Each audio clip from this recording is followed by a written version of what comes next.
Ladies and gentlemen, coming to you from the EPSI News headquarters in Zone 5 Paris, I'm Sumer Das.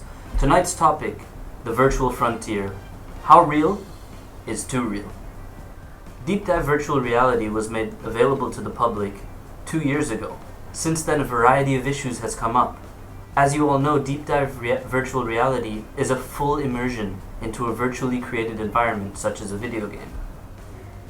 Here to talk to us about some of the issues and how we plan to fight them, the chair spokesperson of the Department of Health, Mélie Duportal.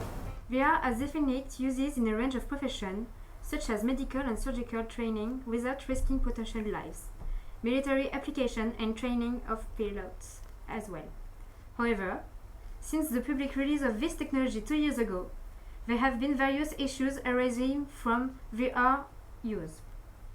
We, as the government, are very concerned about the safety of our citizens. In order to raise awareness, we are running a Danger of VR campaign, which includes mandated courses in schools across the country, warning labels on all VR and related projects, and government subsidized psychological aid to all affected. To learn more about this problem, I sat down with leading emotional and developmental psychologist Stella Foca. So, Stella, nice to meet you. Nice to meet you. Thank you for having me. Sure. And let's get straight into this. What are the key psychological issues that someone's going to face when they start having a virtual reality addiction? Sure. Thank you for coming to me. Firstly, I want to clarify the fact that not only those suffering from VR addiction are affected, also casual users can be affected too. The most obvious issue is what? Trouble differentiating deep dive VR and reality. That can lead every time to dangerous acts performing on ourselves, and it results in death or grave injury, thinking people they are still on VR. Next, we have a disconnect from reality, where people are so engrossed in their virtual life that they can forget their responsibilities in real life.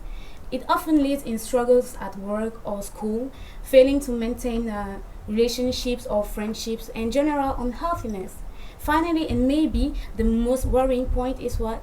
Permanent in teens and those using deep dive VR for gaming or recreational purposes. These victims often show the same PTSD seen in war veterans and increased violent tendencies and sleep and distress others. They can stay with them for the rest of their lives, though we should be very careful with this issue. Thank you for that, Stella. Now we're going to hear from Paul, whose son suffers from virtual reality addiction. So the name of my son is Kevin. He's 34 years old, and he has been quite scarred by VR in his life. He does roughly come out of his room anymore. And my wife and I are getting quite worried. He had a first experience in VR with a video that went quite viral when he was a kid. As of today, even though my wife and I are not getting any younger, we're quite scared of what will happen of him once we're not around anymore, because, well, we're all he has left. We have the founder and CEO of the leading VR platform, Deep Dive VR. Ladies and gentlemen, Alexandre Dumont. Alex, what do you think of all this? Well, first of all, thank you for having me on the show. To tell you in all honesty, Sumer, Double D VR has been the leading company in everything that comes to medical and not only military as well, but also in the entertainment sector and everything that becomes into deep diving. And so today we're valued at over $900 billion on the stock market. We're pretty much the Apple of today, to be honest. And so all I want to say is that after seeing what the government has said in terms of its campaign against Deep Dive VR, I just feel that it gives a very negative image to such a wonderful technology. Ladies and gentlemen, you heard it from the man himself, Alexandre Dumont. Thank you. Virtual reality is an epidemic waiting to happen.